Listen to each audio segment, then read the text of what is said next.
4 visitors in one day. You must be pretty popular on the outside. Yeah. I don't want to see anybody else today. I really don't. Well, you don't have much choice in the matter. This particular visitor refused to leave until she got to see you. Look, I know. Make it as short as you want, but just see her, okay? She's not in any condition to see anybody. Gabrielle.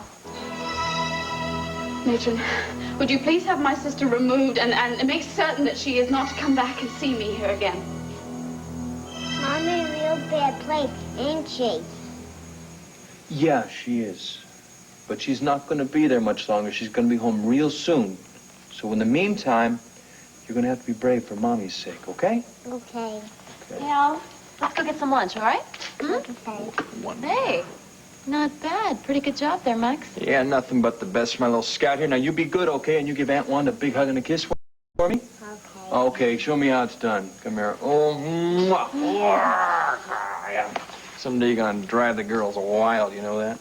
All right, let's go to Heavenly Hash and make sure we get a good table before they're all gone. Come on. I'm going to stop by and see Cord before I drop by the bank and cash in those bonds to pay off the forfeited bail money. So if you need me, try the banner first, okay? Okay. Let's go. Have a good time.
No, I have absolutely no idea why he didn't check with me first.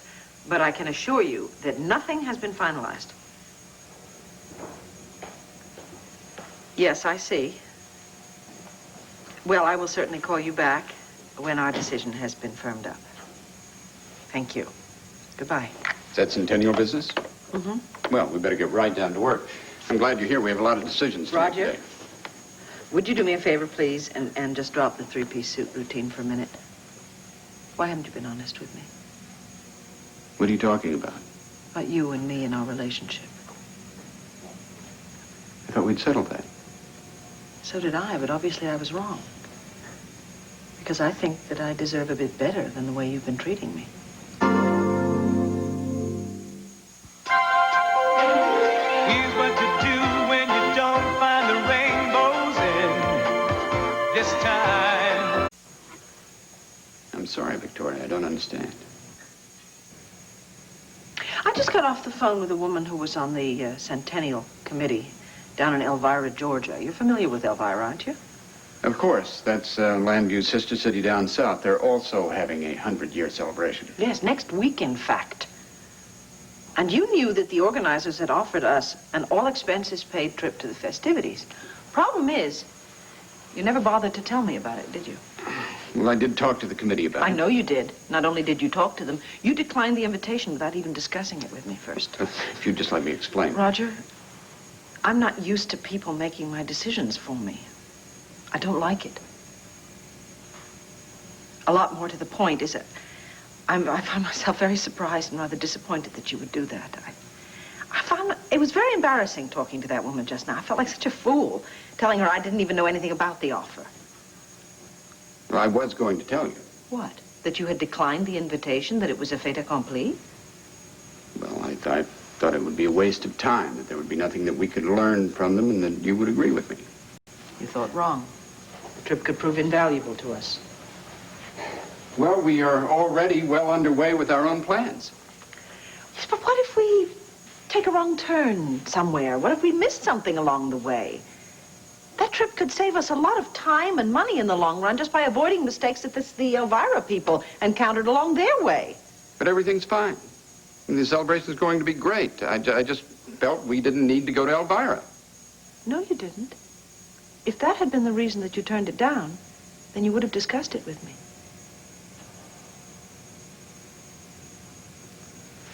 You're not going to let me off the hook, are you? Well, not until you tell me the truth. Do I really have to? I mean, after all, Victoria, you know the truth as well as I do. No, I don't. I wouldn't be asking if I did. Come on, Victoria. There's no way we could have taken that trip together. Not after what's happened between us. Gabrielle, you can't refuse to see me. I don't have to see anyone if I don't want to, do I? Well, no, but... Gabrielle, please don't send me away. Talk to me, please. I can help you. Let me. Please.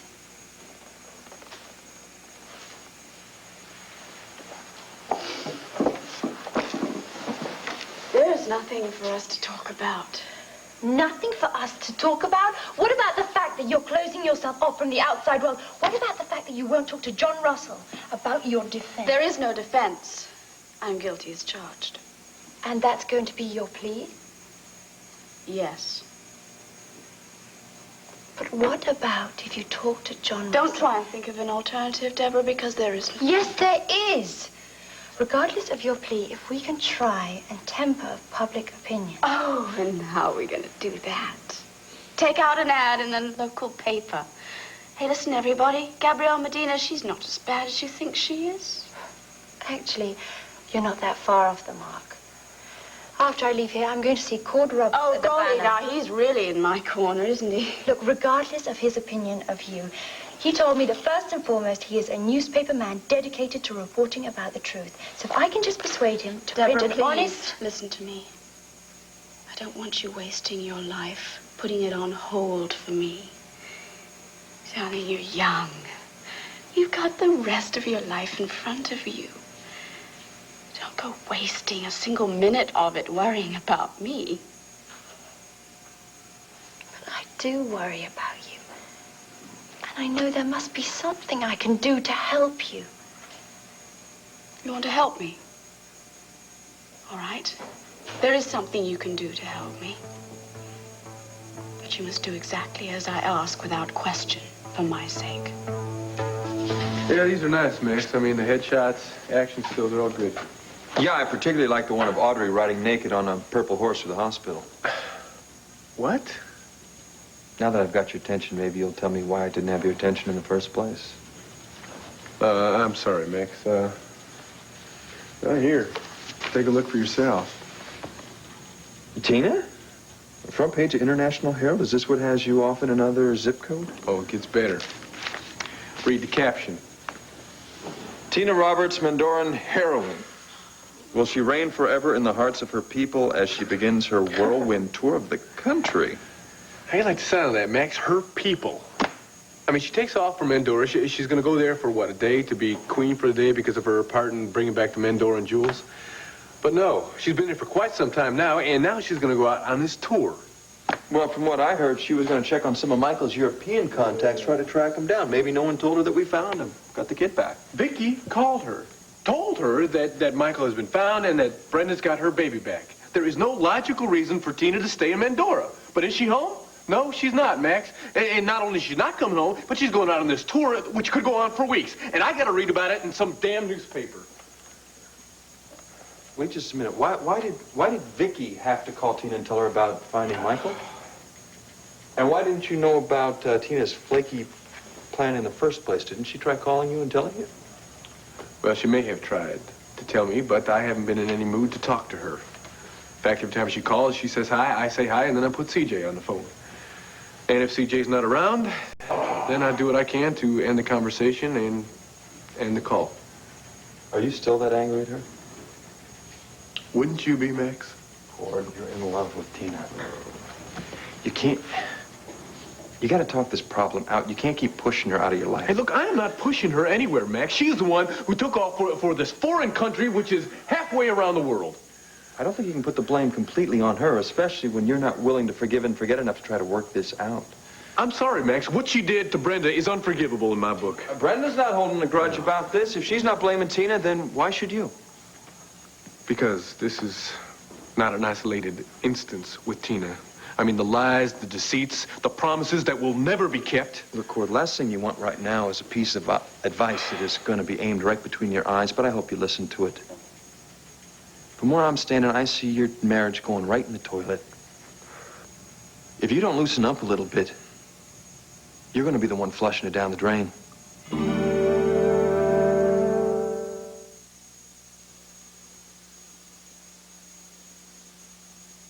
Has done to me. You want me to be the one to lighten up, to loosen up a little bit, and make the first move to reconcile. Give me a break, Max. Well, it sounds to me like she's already tried to make the first move by calling you. You're the one that keeps hanging up. Well, that's the way it's got to be. Because every time I get her on the phone, every time I talk to her, I hear her voice, and I can feel my guts just clenching up on me, Max. And she can hear it, too. Even though we're talking long distance, she hears it. Now, what good is it going to be for me to talk to her if I just end up shouting at her? All I'm trying to say is if you don't get a hold on your anger, you are going to end up widening the distance that already exists between you two. Well, maybe that would be good, Max. Maybe we need some time, we need some space, we need some distance between us so we can think this thing through. Right. You can do your thinking here, she can do her thinking there, and you'll never know what each other is thinking. I don't see what good it would do forcing a conversation right now. I don't think it would settle any of this. Well, forget the talk. Take some action instead. What kind of action? Take a plane to Mendora. Bring her back here where she belongs, with her family. If for no other reason than so she's with her son. CJ needs a mother as well as a father. Hey, I know that, Max. Apparently, Tina's having a hard time realizing that. Well, then drag her butt back to Lambview and make her understand. Yeah, well, if I thought that talking to her would make her understand anything, Max, believe me, I would try it. I would be the first one on a flight to Mendora to try to convince her. Max, I am tired of being the one who's always got to rush in there and rescue Tina because she's got herself into some kind of a trouble. Now, I bet that she's sitting there in Mendora with her feet up on some kind of a table, thinking that old Cord's going to come by and rescue her and come down there and save and solve all of our problems in our marriage. So why don't you dust off the armor, get to work? Because it's not going to happen that way this time. This time, Tina is the one who's got to saddle up that white stallion and come to the rescue. No one wins in a stalemate, Cord. No one. If you're both going to sit back and wait for the other one to make the first move, it's never going to happen. Well, I know you think that I am being as stubborn as a mule about this, Max. But this go-round, that's the way it's got to be. Tina has got to make the first move. Please, I don't want to discuss this anymore. Let's talk about your publicity shots, all right? Now, you were saying something about Audrey and a horse?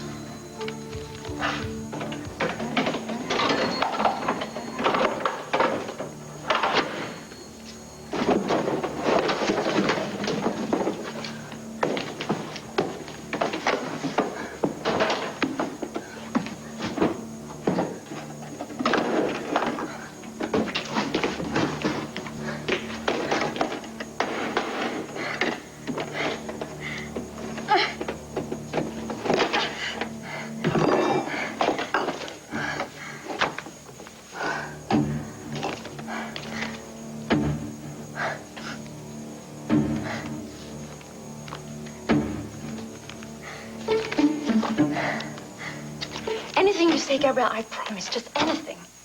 Forget about me. Forget about my problems and stop trying to help. I can't do that. I can't abandon you like this. Please. I appreciate everything you've done for me. And I would like you to know that I am so proud to have you as my sister. You have a terrific future in front of you. Don't destroy it. Don't get mixed up in my problems. Hold on to those good qualities of yours. One of those good qualities, as you so call it, is my love for you. And you just want me to destroy it by just turning my back on you. Deborah, I am like a sickness that grows on people. One day that will destroy you. You'll turn around and you will hate everything that I've brought into your life. You see, I will turn your dreams into everlasting nightmares. I will take your hopes and make them into disasters. You will despise me for what I've done to you. I will never despise you. Don't do this to me, Gabrielle. You said you would do whatever I asked you to do. So do it. Forget that I ever existed. And don't ever come and visit me here again. Nathan, I want to go back to my cell. My sister is now leaving. Oh, Gabrielle, please, you've got to let me help you. I'm going to help you whether you want me to or not. There's no use hiding from it, Victoria. You and me, together in Georgia, it would have been tempting fate as well as ourselves.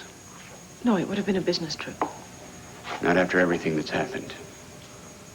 After all the words we've said to each other. Words of love and tenderness. After all that, can you honestly say it would have been nothing but a business trip? I think we would have enjoyed it as friends. Face it, Victoria. Things have changed. We're more than just friends. We crossed that line when we confessed our feelings to each other. Yes, but our feelings don't change who we are or our lives or how we choose to live them. Despite what I said to you, it doesn't change the fact that I'm married to Clint. I know that. And I promised you that I would never do anything to jeopardize your marriage with Clint. And I'm very grateful to you for that. I love him, and I love my children and my home, and I don't want to lose that. And I don't want to lose you either.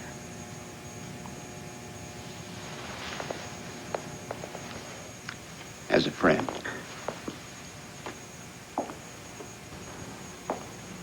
As someone that I can depend on and work with. We have a great deal of work to do here, you and I together.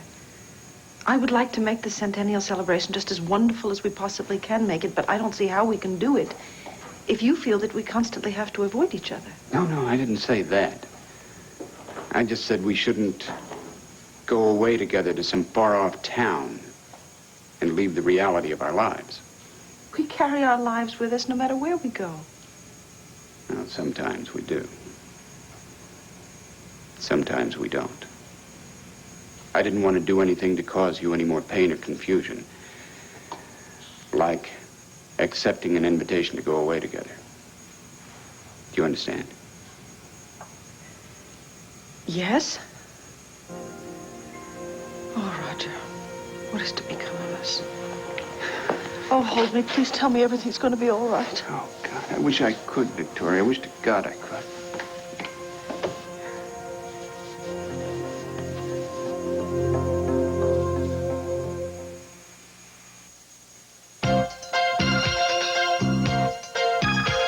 Now,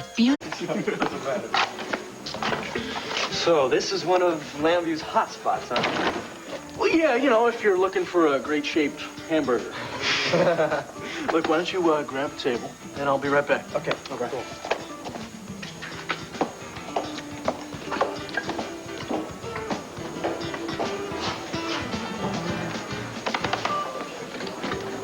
Hi. Hi. Come here often? Do I know you? Name's McGillis. Tyler McGillis. Hi, Tyler. I'm new in town. Well, not all that new, but I was here once before. But I didn't stay too long, so I didn't get to see much of Lambview. I was staying over with my sister. I'm sure it's very interesting. Look, are you busy Tyler. tonight? I'm sorry. What? I'm sorry. I don't mean to just blurt it right out like that, but I saw you sitting here all by yourself and... And you thought I was an easy pickup, is that it? No, of course not. It's just that my friend Dan Wolick brought me here and he told me, Dan Wolick? Did you say Dan Wolick? Yeah, you know him? She sure does. Here, Al. The question is, how well are you trying to get to know her there, Tyler? Dan, I'm sorry, Dan. I didn't know she was a girl. It's okay. I guess intros are in order. Kelly, this is Tyler. Tyler, this is Kelly. We've met. Hi. And this is Al, Max Holden's son. Hi. Kelly babysits for Al on a regular basis, and she also runs Max's place. Yeah, you should come by sometime. There's a lot of cute girls to pick up. Okay. Just give me a few minutes to take my foot out of my mouth first. So, Tyler, how do you like what you've seen so far of Lambview? I like it a lot. Are you going to be staying long? I don't know yet. My dad let me put off going to college for a year so that I could see the world. But it's going to take much longer than that for me to get my fill of adventure. Well, I wouldn't worry about it too much. With all the goings-on in this town, you'd probably have your fill of adventure in about, I'd say a month or so. So what do you think? Use some of the shots? Yeah, sure. I'll get a reporter to work on this. Have him write a story about some of the more interesting. Excuse me, Cord, but your secretary told me I could come straight in. Sure. Deborah, come on in. Hey, Deborah. Oh, hi, Max. I'm so glad to see you. I really need to talk to you. Cord, do you mind if Max and I just step into the reception for a minute? No, actually, you can just stay here. I'll take these right down to Alan right now. He's the guy who handles this kind of story. Excuse me. Great. Thanks, Gord. What's wrong? I just went to see Gabrielle. It was horrible. I'm so afraid for her, Max. Why? What happened? She virtually kicked me out of the visiting room and told me never, ever to go back there again. She's closing herself off from everyone who knows and cares about her. I know. I took Al by to see her this morning, hoping it might pick up her spirits, but she turned right around and told me never to bring him back again. You see? I mean, she won't let anyone help her. She won't even talk to her defense lawyer. And that's unlike Gabrielle. She never gives up without a fight. We have to convince her, Max. Convince her that she doesn't deserve to spend the rest of her life behind bars. How? Can't force her to rehire John. We can't break into prison to make her visit with us. If she doesn't want to see us, she doesn't want to see us. She doesn't know what she wants. She's confused. She's consumed with despair. And that's why we've got to make her change her mind. Especially you. Why me? She trusts you, Max. You're the father of her child. If anyone can make her turn around, it's you. Deborah, I can't even explain to my own son why his mother is where she is and why she doesn't want to see him again. I can't even keep peace in my own relationship with Megan. Oh, I see. Suddenly your problems are bigger than Gabrielle's. You're just going to abandon her, leave her like this? I'm not going to abandon her. I just wish I knew what the hell to do, but I do not. Oh, Max, please, think of something. All right, fine. I'll leave it to me. Thank you. All clear? Yeah, I think it's your turn. I'll let you know if I come up with anything. Cord, thank you. And think about what I said. Did I have a choice? So, Deborah, what can I do for you? Well, first of all, you can forget any differences that we might have and listen with an open mind to what I have to say and maybe get ready for a challenge. Sarah! Oh, come in, sweetheart. No, if I'm interrupting you, I can come back later. No, not at all. Goodness, I have a million things that I have to do today. Why don't you stay and talk to your father, all right? Roger, I'll be at Land Fair all afternoon. You can reach me there if you need to. Okay, goodbye. Bye. She had something in her eye. I'm not a child. I know what I saw, and I don't like it. It's not what you think. I don't even know what to think anymore. I thought Clint was just overreacting to your relationship with Vicky. Well, did Clint talk to you about all that? No, he didn't. He talked to Bo about it. He came to him for advice. And of course, I assured Bo that you would never do anything to threaten his brother's marriage. But after what I just walked in here and saw... Honey, it was just an innocent hug. Was it innocent? Or was it something else?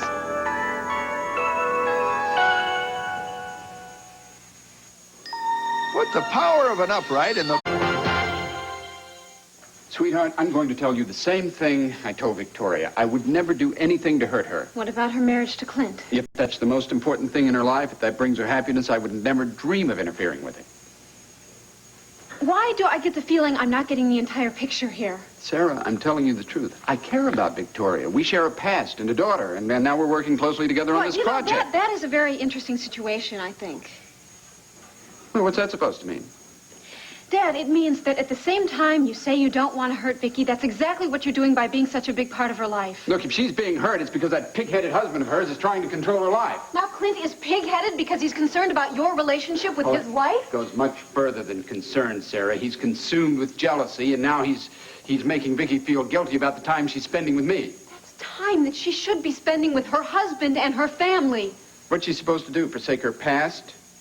Forsake her feelings about me and Megan? Oh, please. Please, let's just leave Megan out of this. Megan is just as much a part of her past as I am.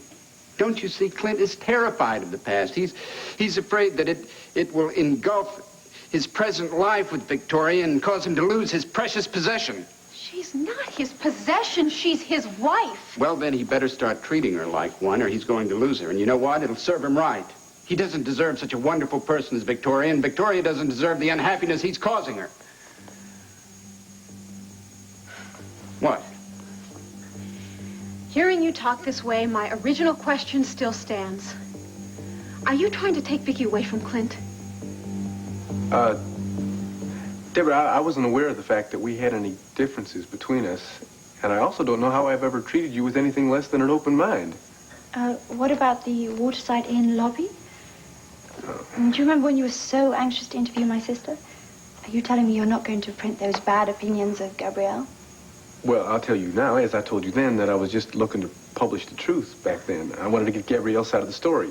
And I would have printed that without prejudice and without bias.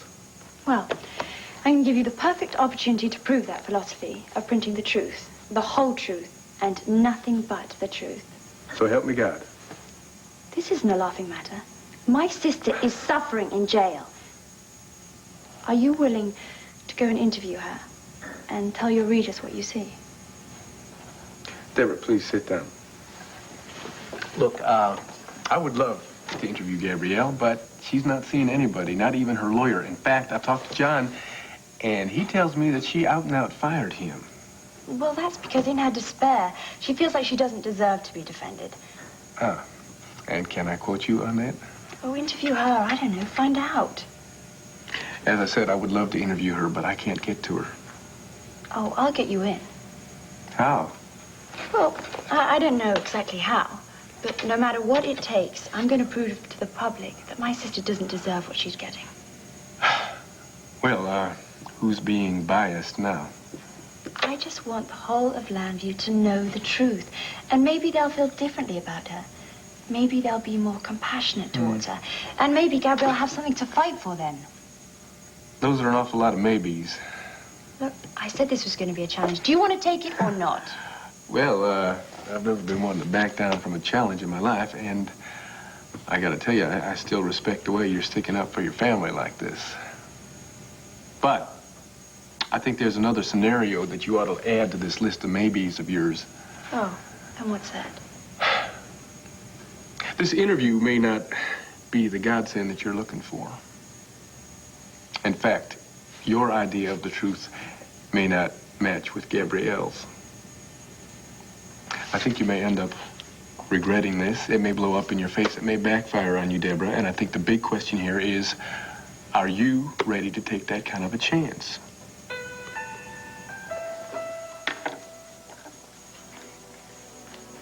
My dearest precious Al, it was so wonderful seeing you this morning. I love you very much. And when I take you in my arms and hold you close, I realize that nothing in this world is more important to me than you are. That's why I must stop thinking of myself and think only of what is best for you. Please understand, my darling, that even though nothing gives me more pleasure than being with you, I cannot let you come here anymore. I want your life to be filled with nothing but happy memories of me, and not the nightmare of seeing me in this horrid place. I pray that someday you'll understand what I've done and why I'm here. Until then, think only good thoughts, my precious. And always remember that I love you with all my heart.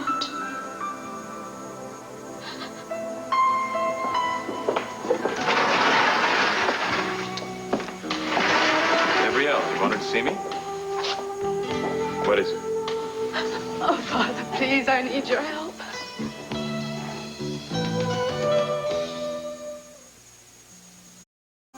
I need to clear my conscience. I need some answers, Father. Maybe I should ask the matron to let us go to the chapel. No, God wouldn't want me in there. I'm totally undeserving of his blessing or his forgiveness. God forgives all his children if they truly seek his blessing. I'm not worried about me. It's the people that I'm hurting. It must stop. Those people, they should not have to pay for my sins. But you're not going to be able to help the people you love until you find some peace within yourself. They care about you, Gabrielle. The pain that they feel is your pain. The despair is your despair, and you can't help them overcome it until you can overcome it in yourself. How am I going to overcome all of this? And all of this is made by man. The prison you've built inside yourself is far greater. Free yourself from it, Gabrielle. Become part of the world around you again. As undesirable a world as it might seem to you right now, you've got to become involved and make the best of it. Yeah, I've tried that. But they insist on keeping me in isolation. I've taken the liberty of talking to the matron about that.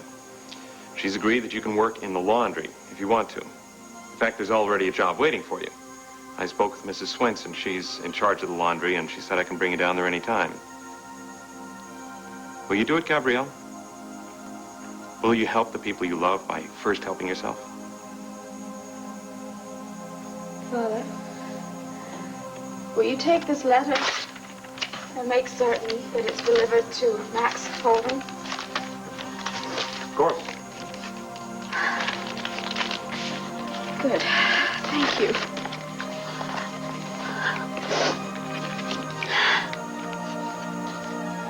So, you want to go? Why not? Guard! Are you telling me that you won't report the facts as they are? No, I'm telling you that I will report the facts as they are, but they may not be the facts that you want to hear. My sister is suffering in jail, and that is a fact. I don't doubt that. You know, I hear that jail is a pretty terrible place, and I don't think that Gabrielle is having a picnic there. But I also don't think that Gabrielle is getting anything that she doesn't deserve. Nobody deserves the kind of pain that Gabrielle's going through. Well, what about Brenda McGillis's pain? And Michael Grand's?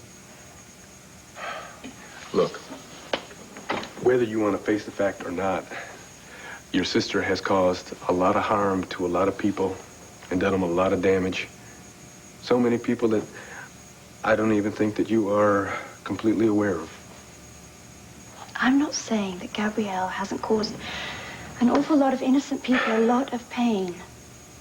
But what I'm saying is, when does all this anger and bitterness end? And when does the compassion and forgiveness start?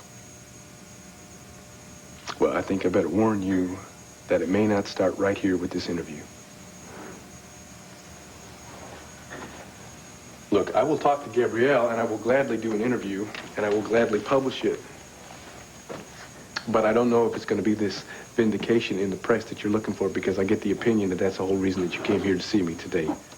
In fact, it may do a lot more damage to you and your family than you think. Oh, and you'd love that, wouldn't you? Please, I'm just trying to prepare you. Oh, I was prepared when I walked in that door. You've already condemned Gabrielle to hell for what she's done.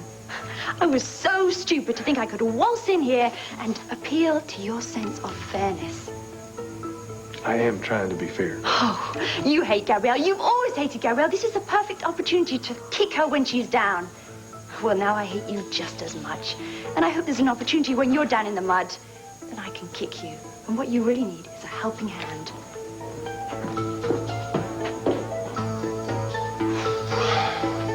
I'm not going to hurt Victoria in any way, shape, or form. I'm not going to take her away from Clint. I'm not going to force a confrontation between her and her husband. And I'm not going to do anything to interfere with their marriage.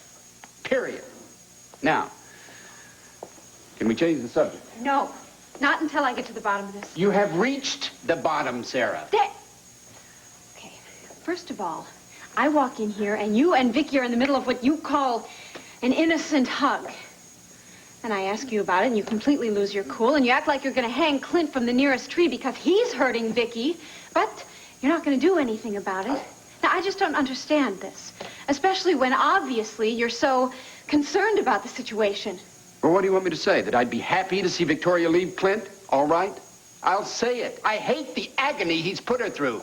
If he turns that insane jealousy of his into some kind of weapon and uses it to hurt Victoria, I'll be there in a flash. All she has to do is ask for my help, and I'll be right by her side because... Because you're still in love with her? More than ever. Honey, it's not a tragedy. Now, I'll admit it hurts like hell sometimes, but whenever I'm with her, the happiness and the contentment I feel, it makes it all worthwhile. I know Vicky, and I know Clint. The marriage that they have, Dad, is built on years of love, of trials and tribulations, the kind of things that bind people together for a lifetime. I know. Then you know the kind of pain that you're setting yourself up for. Dad, please, you gotta stop this, all right? You've got to just find some way to stop loving Vicky. Can't do that. You have to. Otherwise, your life is just going to be a living hell. And that is far too big a price to pay for something that is never going to be yours.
You're the girl from old Arizona. Get off me! You're asking all those questions about Max. Let me go! No, not until you tell us why you're wrecking Max's place. You were right. This is quite a situation, isn't it? And I put you right in the middle of it. It's you I'm worried about. Don't be. I can handle it. No, I'm not so sure of that. I've lived with it for 25 years. I've accepted it. I just don't want it to destroy your relationship with Bo or any of the other Buchanans. Dad, now that I know how you feel about Look, it... I just want you to forget about it, okay? It's my problem, not yours. I don't want to put you in a position to have to pick sides. But I... No buts, Sarah. I'm a big boy. I can handle my feelings for Victoria without getting you involved. Just trust me, okay?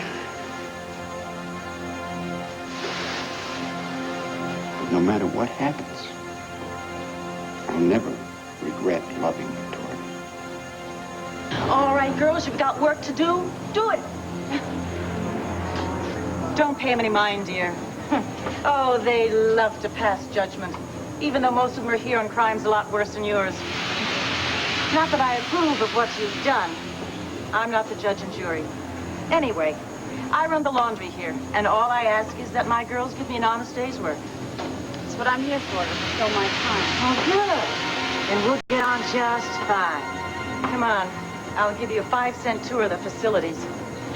Here's where we store our detergents and our cleaning fluids. Now, it's not the kind of stuff that you get at your neighborhood grocery store. It's heavy-duty solvents. So make sure your gloves are on anytime you handle it. Got it? Got it, gloves. As a matter of fact, keep your gloves on at all times, especially around these babies. This is where we do the pressing after we wash the clothes. You may want to start out working here. You can pretty much keep to yourself until the girls get used to having you around. Fine. Whatever you say.